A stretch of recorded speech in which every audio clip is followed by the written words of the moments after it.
Hello, everyone. I'm Bill. This is my wife, Jennifer Hatzfeld, and we're very excited about your upcoming trip here to Zambia for the internship that you've been working on all this past year. And so this presentation we have planned for you is just to get you psyched up and ready for your trip here to Zambia.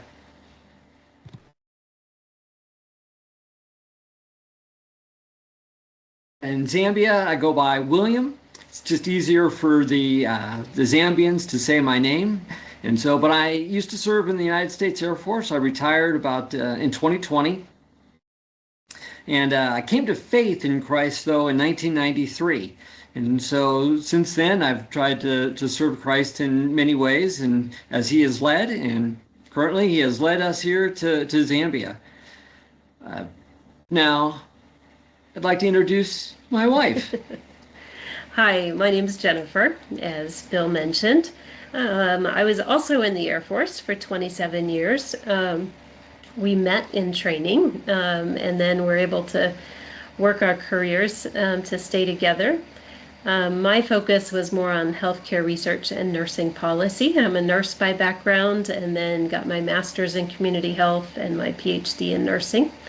I came to faith at a much younger age 6. My parents were Bible translators in Bolivia at the time. We were there till I was 11. Then we moved back to the States for a few years, and then went to the Philippines, where I went to high school. And then after my parents finished in the Philippines, when we had our own family, they went off to India. So I've had a sort of an international background. We've been married 31 years. We have 2 daughters that are now grown and finished college and on their own. We've traveled around the world for military service, but also missions work with churches. And as a family, that was one of our favorite hobbies, was to travel. And I retired in 2022, and that's the end of that year is when we decided to start working with the Merrill Center. So we are both full-time volunteers. We don't get paid a salary, but being retired from the military, that covers our expenses, and so it's kind of nice to have the freedom to work with the Merrill Center. Yeah. So, what to expect? It's going to be exciting because you're our first set of interns to actually come to Zambia. And so what you can expect, of course, is to arrive into the Lusaka International Airport. From there, you'll go through immigration, which is your first stop, and they'll want to verify your passport, and we'll provide you all the information you need. There's no visa requirement, but you'll queue up, and one by one you'll go through and get your picture taken, and Lord willing, they'll stamp your passport and move you right along to where you'll pick up your luggage. And then from luggage, you'll go through customs, which it's a small airport, so it'll all flow fairly quickly. And we'll get you out. We'll be out front there to meet with you and have a van ready to take you to the Lutheran Seminary, which is about a 20-minute drive from the airport. You may be asking about phone or money at the time. There are ATMs at the airport where we can get cash, or we can work getting to an ATM at another location if you prefer. But we'll know, you'll want to look to transfer or exchange or withdraw from an ATM about $100 US to in what is called kwacha to have that for your spending money while you're here. And so that would be our recommendation, somewhere between $50 and $100 that you'll draw out. So once we get you to the seminary, you'll get you settled in, orientated. We want to keep you awake. I do believe you'll be arriving about 1:30 in the afternoon. Lord willing, the flights will go smooth that way. And just keep you awake because we've got to get you over jet lag. But the broad plan for your time here is to learn about the Zambian culture, to do what you've been studying, right? Which is to learn to collect the research data in the field, to analyze that data, to write out what that data actually means, and then to also have some time to do some sightseeing and some service projects. So we're looking forward to that. So I'll just add. So Bill mentioned that you're learning to collect research data, and actually you're learning and how to engage communities. And so there's multiple ways you can do that. One is to just be a part of a community and talk with a group. But another way is to collect research data. And so for these 2 weeks, what we've found is really helpful is to kind of link those two. So you'll be using some of the skills you learned from your community health ministry course, but you'll be using that to collect research data. And we find those things work really well together. Yeah. All right. So as we mentioned with the travel expectations, you're going to expect jet lag if you've never flown a long way internationally and such. It really does throw you completely out of sync. You'll be wide awake in the middle of the night and falling asleep at 2 o'clock in the afternoon. But we embrace it.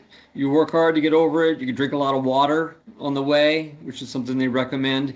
So when we work locally, we're doing a lot of walking, so you have to be alert, right? Because there's not a whole lot of sidewalks in Zambia, and so you need to just keep your noggin on a swivel, as we like to say in our old Air Force terminology, to be able to pay attention as we walk around.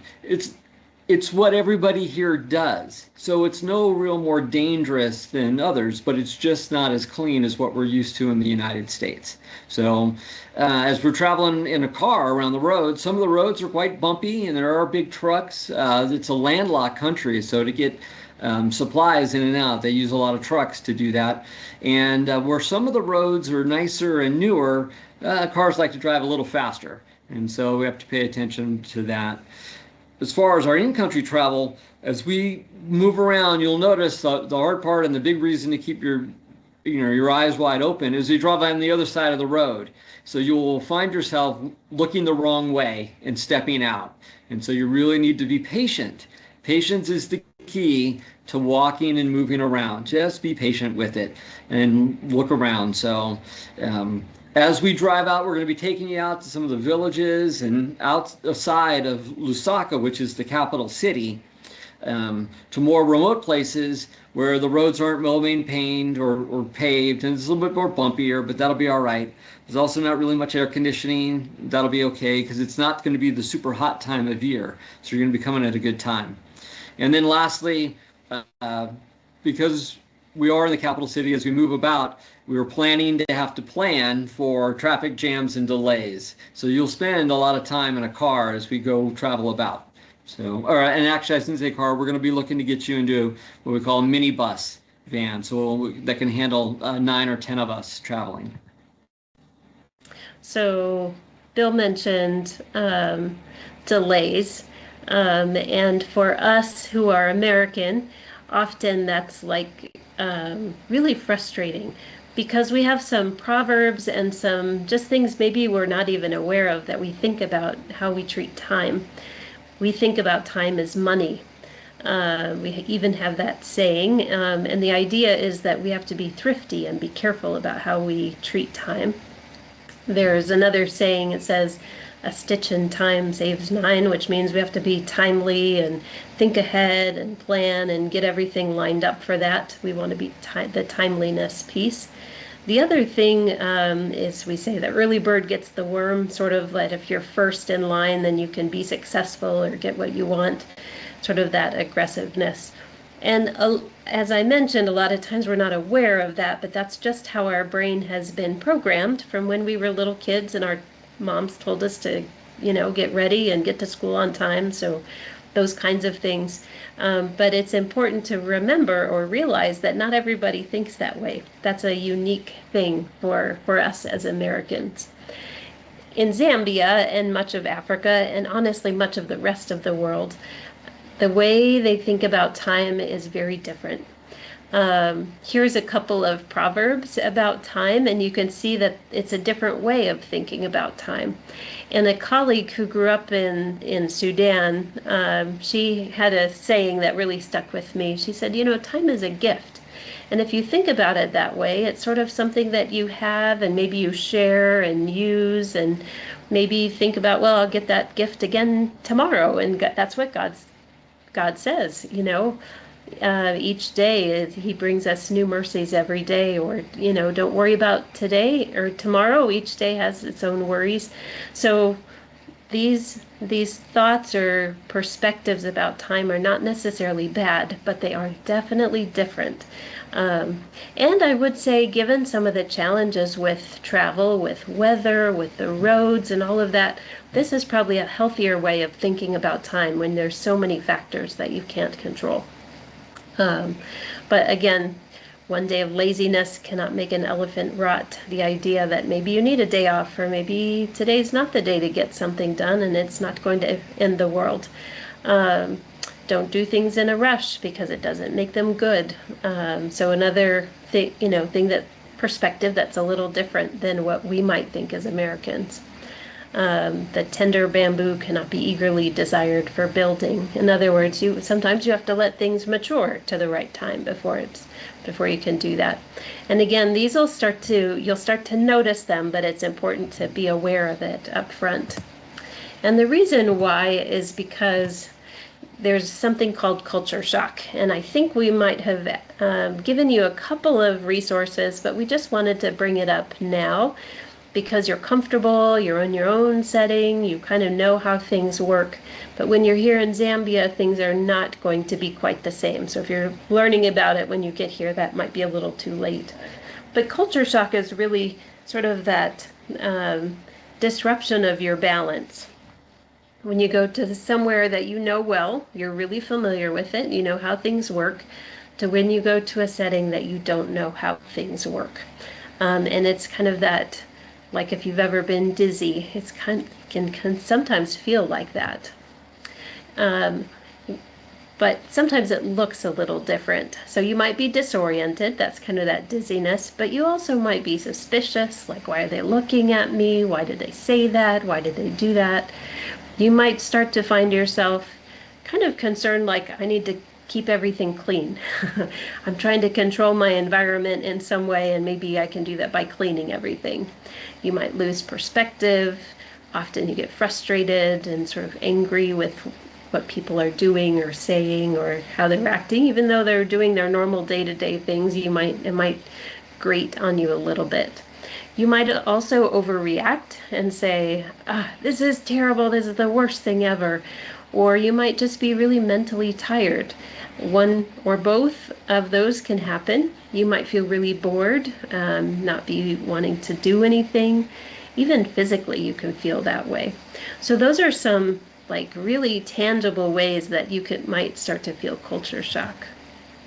And because it's this equilibrium, this change in equilibrium, it happens, but it happens in some common stages. So at first we notice these differences and we think, oh, isn't that nice? Or isn't it great how nice people are even though they were late and they were really gracious about it? Or you might say, look at all the kids playing or with the monkeys, or look at all the people that are working hard, those kinds of things. But then we start to say, it says here we think it's evil, but we might think it's just awful or bad, or why would they even do that, or that's just a really dumb way of doing things. That's the second stage, when we start to see it as a really negative. And then we gradually start to understand they're just people here in Zambia or wherever you are that has a different culture look at life differently. And so you begin to understand that and appreciate it. So we think it's different. So the main point for us to bring up this to you now is it's universal. Everybody experiences it. Even someone coming from outside the US going to the US is going to go through these steps as well. It's also predictable. So we know it will happen to you. You're only here about 2 weeks, so you may not get fully through every stage, but you'll start to sense those stages as you are here. And really, as this slide says, the goal is don't be a jerk while you're going through it. So don't be mean to others. Remember this is happening. Be aware of it in yourself, maybe in others. Be gracious about it and sort of take a pause and be patient with yourself. So what perceptions of Africa do you actually have? And where did you get those perceptions? A lot of us will tell you that we got them from movies. If you've never been to Africa, then the only perceptions you have are a lot of it comes from television, movies, and maybe some stories of other people who have been there. Um, but you already have perceptions of Africa. For me, before I ever came to Africa, I had perceptions. Well, there's a lot of people starving in Africa. Wow, there's a lot of disease running around Africa. Wow, there's a lot of civil war around Africa. Wow, Africa's got some really cool animals and it'd be fun to go on a safari. But I had perceptions that were quite wrong. I didn't think Africa was as big as it actually is. It's massive and it's very different.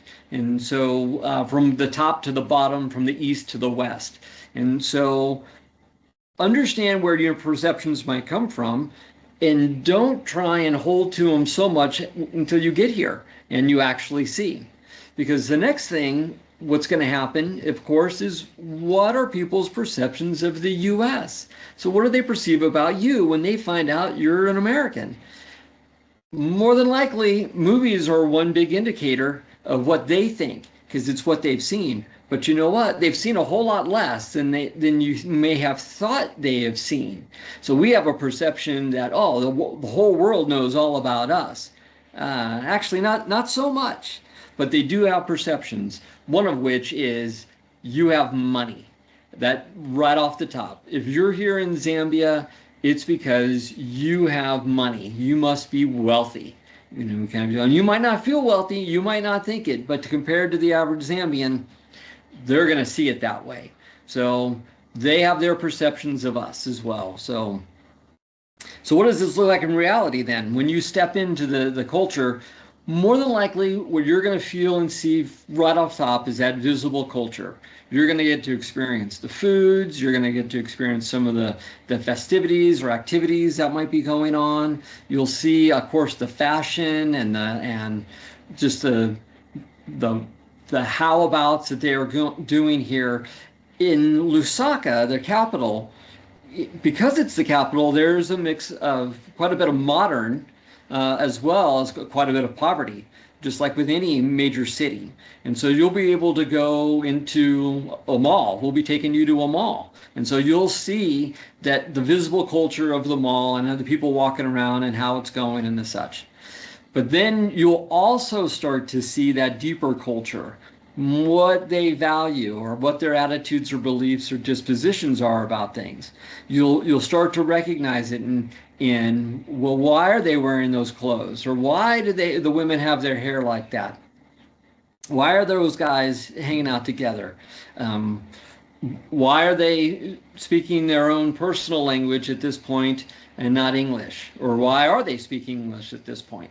And so you'll start to see and feel some of these realities, and they will really start to bend the actual perceptions they have of them and of you. So as you navigate this, and everyone goes through it, and sometimes you have little waves where you feel it's no big deal, and other times you feel like, oh, this is really hard.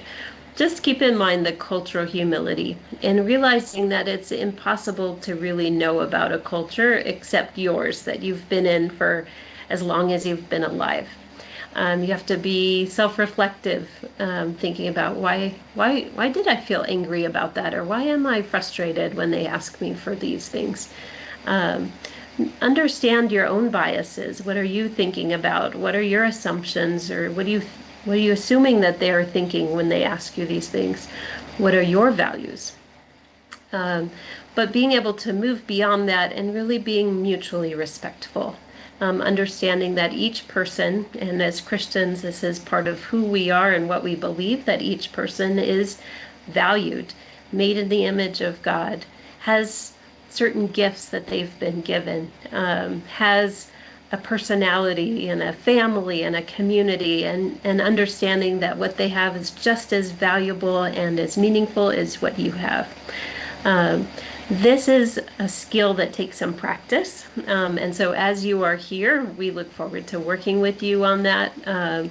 Even for ourselves, sometimes these issues come up, and we have to take a step back and say, okay, I'm not in my regular culture, and I need to be humble about it and learn more and understand more of that.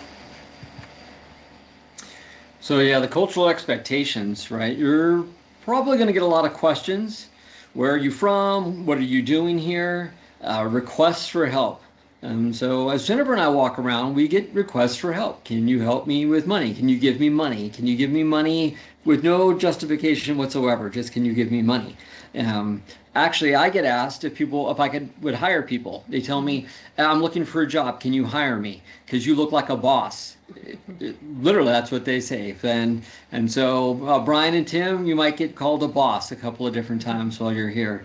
Um, can you pay for my taxi fare? Can you buy my food? Can you help my children? Kids will ask you for money because they'll tell you they're hungry, and they will actually look hungry. Literally, they are, kind of a deal. So, and then you get personal questions, and this is where, as you're able to start talking to people, they'll want to ask for your phone number, or they'll ask you what you think about Zambia. And, are those loaded questions? Potentially. And so you have to be wise about that, especially with requests for photos as well. So what are some of the appropriate answers that we'd like you to take with you to have for these things? We know you're going to get asked, so here's what we're suggesting. You can tell them, where are you from? I'm from the United States. I'm from Wisconsin. We know we're from Texas. So why are you here? Well, this is what we're doing. We're working with the Marrow Center. It supports Christian Health Ministries with research and training. So feel free to share all that, right? We're reflecting Christ in all of these things. But with the request for money, what we want to be able to do is to give you a simple way of moving out of that situation by just saying, no, we're not allowed to give money to individual people during this trip. But you can talk to one of my leaders first, or we can see something, but I'm not allowed to do it. And that normally is all it will take. And then they'll leave you alone and move on. But if not, then you bring it to one of the leaders and we will handle it from there. You can't give your WhatsApp number, right? But I can share a number of our leaders here in Zambia. So again, everything you're going to be asked about these things, you can just deflect over to Jennifer and I, and we will take it from there. So you don't have to think about that. As far as what do you think about Zambia, you can give them your honest opinion about Zambia. You do it in a respectful, gentle way, right? So it is okay to note that the roads here aren't so good, or whatever you might think that are negative. They already know that too, so that's okay. But there's a lot of positives that you will see here. So it's not bad to have your photo taken with others. If you're comfortable with the person, if you want to ask to take a photo with them as well, you can. We want you to be sensitive a little bit with your kids, and we'll talk about posting here later with these things and being smart about it. But photos in and of themselves are not bad, and they're happening all the time anyway. So a couple other little cultural expectations. This is an English-speaking country, and it is a Christian by constitution country. However, for us, they have an accent in speaking English. So when they're speaking English to us, a lot of times you'll be like, wait, what'd you just say? Because you said it in English, but I didn't understand it. That's okay. Just be polite and say, I'm sorry, I didn't hear it. Can you please say that again? Same thing with their names. Their names are not necessarily common names to us. Some of them have, quote, English names, but others not so much. So it's okay to say, oh, can you say that again? And then try and say it, kind of a deal. You just have to be respectful. But it is difficult when you first arrive here to understand their English with their language. That expectation is like, and it's okay to just politely ask for it to be repeated. And so that's not a problem. So, all right. So we have a top 10 tips list for you. The first one, you can see there, learn all you can before you go and while you're here. So hopefully you've been doing that as you've studied a little bit about Zambia. Google it, look it up, understand where they might say, if you ask them where they're from, and they might say Andola or Chapata or from the Copper Belt. You should know what that means, kind of a deal. You should be able to quickly kind of get an idea of what that might mean. So taking a look at the maps and where cities are, or other aspects, the foods, the crops that they provide here will work. So Be patient with yourself and certainly with others. Absolutely give them the benefit of the doubt. So know your limits and stay within them. So that's something I always have to remind myself of, because I'm like, oh, I can make it, and yeah, you know what? Maybe it should be better not to go walking at night, kind of a deal. So, and know your own limits and stay within them. We certainly don't want you pushing yourselves with regards to maybe if you're starting to overheat a little bit, so from a health perspective, drink water, speak up, kind of a deal. Don't just say, I think that headache will fade. No, no, no. Share that information. We can help you there. A smile does go a long, long way. Smile at the guy or girl at immigration. Smile at the guy and girl at customs. Smile all the time. You have no reason not to be smiling. You're the blessed one getting to travel halfway around the world to get to experience this wonderful people and culture here in Zambia. So, and then focus on the positives during and after your trip. So that's really what's going to stick with you. We hope to make it a very positive experience, but we also want you to focus on it and not over below some of the challenges. Like, that was a cold shower. Yes, that will likely be a cold shower. You can say it once and then get over it, kind of a deal. So. Yeah, I get the second half of this list. And these are tips that are given to university students that are studying abroad. So these are like for everyone that's in a going across cultures and learning. We talked a little bit about it before, but thinking of others as equals, even though you have differences. Making friends, stay in contact. You are welcome to do that, even though we said don't give a stranger your contact number. We can handle that. But if you really connect with one of the ministry leaders here or one of the youth in the church, you are welcome to stay in contact, but make sure you're honoring your commitments. And if you'd rather not, it's okay to say no too.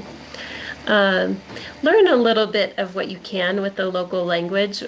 We have a couple of words that we'll talk about here in a bit, but it's always nice to practice saying hello or goodbye or thank you, because it shows that you're being respectful with that. We talked about cultural humility and just remembering that you're not going to understand Zambian culture, but being collaboratively curious and respectful really goes a long way. And then lastly, as you get back home from your trip, be thinking about how you're presenting your experience with that. Not only are you thinking about what you're communicating about yourself, and also about Zambia, the Marrow Center, that being honest but also gracious about it can really be helpful to kind of make sure that you're not focused on the really hard negative parts, even though those may have happened, but understanding the context of everything. So we thought, based on some feedback from last year, we'd give you a little bit more basics about Zambia, specifically. So you can see there on the map that Zambia is in the southern hemisphere. So that means the seasons are opposite. So you'll be coming here in the summertime for the US, but it's actually winter here in Zambia. So even though it's winter, it's actually not that chilly. Although you would probably want to bring a sweater and a jacket and be ready for maybe a chilly evening. The background of Zambia, it was a British colony. It used to be called Northern Rhodesia. And a lot of eastern part of Africa was were British colonies. And so a lot of times you'll see British influence, both in the words and the electrical plugs. People drive on the left side of the road like they do in the UK. So those are all things that came from their history from the 1800s. And they didn't become a country until 1964. So in fact, they're a relatively young country, if you think about it, not that old. Their primary source of income comes from mining, a lot of copper. It used to be South Africans that were doing the mining, and now it's primarily Chinese companies that are there, more in the northern part. So when Bill talks about the copper belt, that's the northern part of Zambia. They also grow a lot of food, a lot of agriculture. Most people, if they're not living here in the city, would call themselves a farmer. So they grow a lot of corn and fruits and vegetables, cassava, which is like a root, almost like a potato, but a little bit different than that. Bananas, pineapples, yeah, all sorts of good food that you'll get to experience. They also have tourism. We mentioned safaris that are here. They also have Victoria Falls on the very southern part of Zambia that people go to and are world famous for good reason. And then they have, especially here in the city, lots of modern shops and street vendors, so you'll get to experience that as well. But those are the primary sources of income for people that live here. So tribes are important here. Less important because we're in a big city where everyone comes for university or for work or for different opportunities. But generally, they can tell you what tribe they're from or their family is from. And when you think about a tribe, it's usually an ethnic group that has a distinct culture and language, and it usually crosses country boundaries. So the tribe doesn't have to stick within the country. But this is the country of Zambia, and you can see the different colors are the main tribes. Now, there's about 10 main tribes in Zambia, but then they have sort of these smaller tribes that are sub-tribes. And so sometimes they'll say, oh, there's 72 tribes. And however you want to define distinct culture and language, that's how many tribes. So there are 4 main ones that you will probably get to know about. One is called Chewa. That's the one that's towards Lusaka, where you'll be, in that pink area. And then a little bit into Malawi, which is a neighboring country. And so that's the Chewa tribe. So you'll hear about that one often. And here in Lusaka, they call the language Nyanja, which is called we were told it's the language of the people of the lake. So people that were fishermen, and it's a little bit of a mixture of several different tribal languages. Chichewa, which is the main language, but Nyanja is kind of mixes everything together.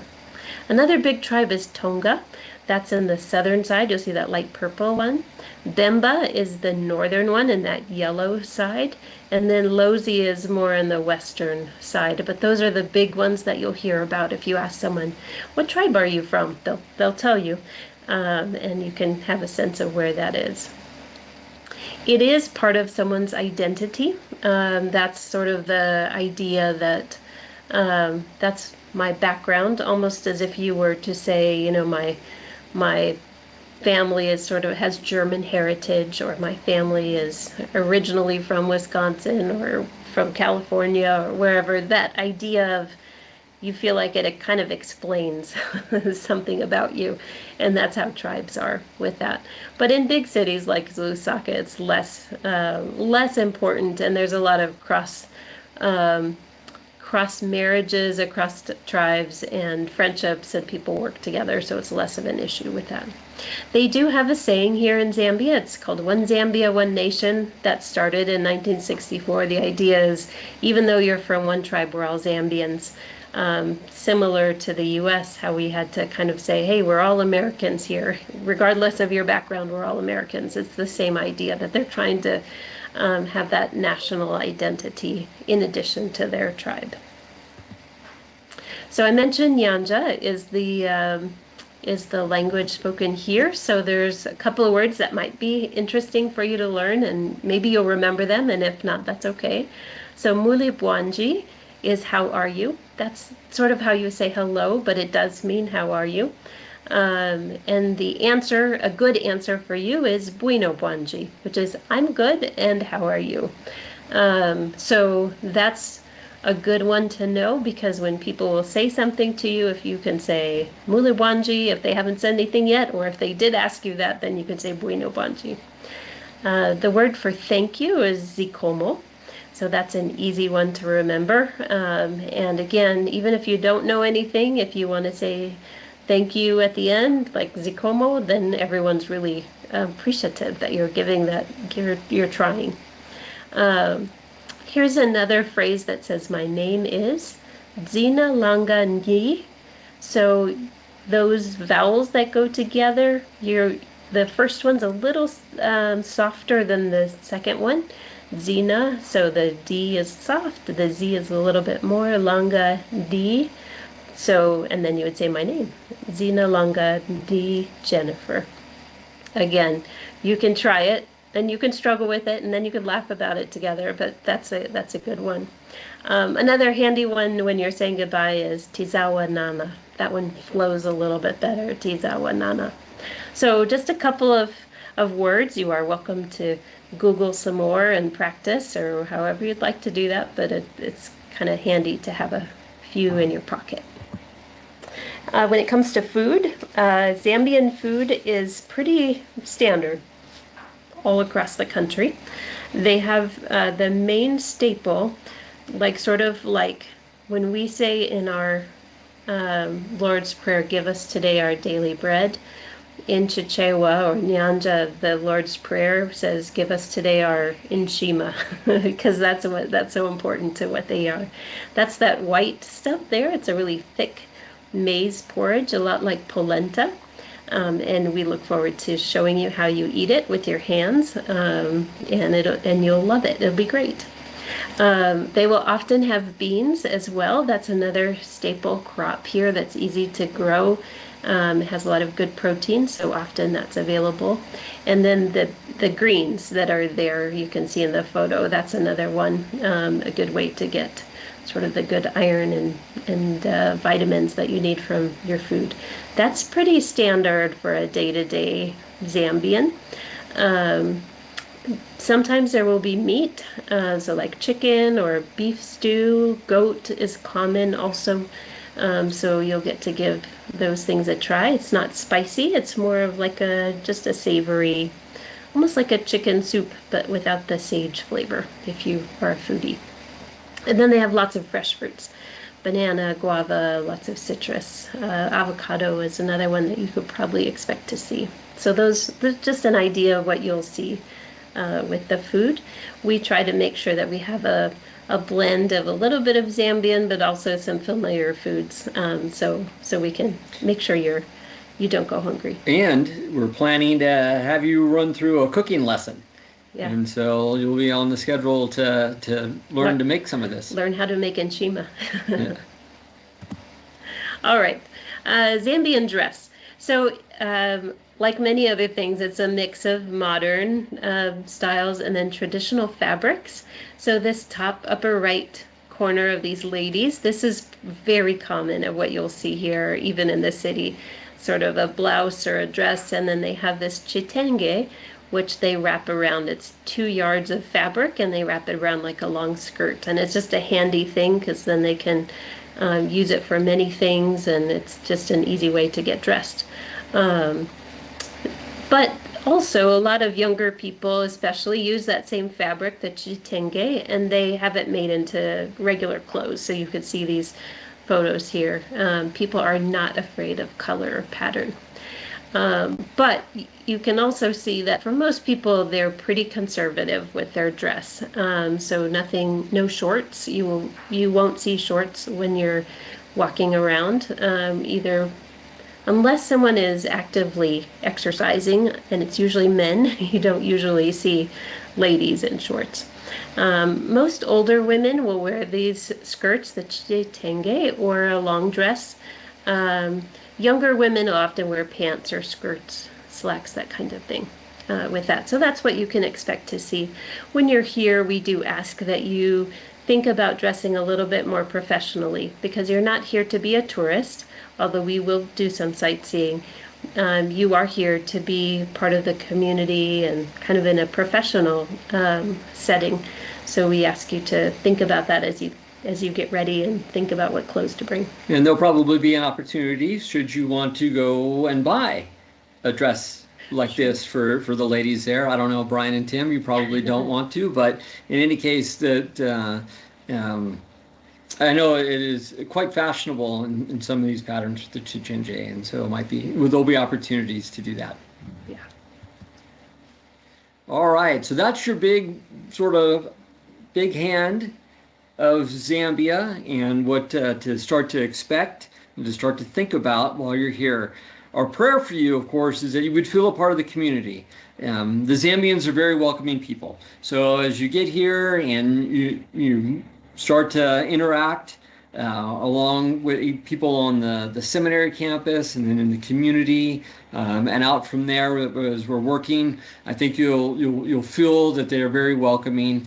And so we want you to just get comfortable quickly being in the new community. You're able to appreciate their culture, right? So yeah, I can appreciate that food, those clothes, that way of doing things. A little different than I would have thought, but I appreciate that actually works and works fine.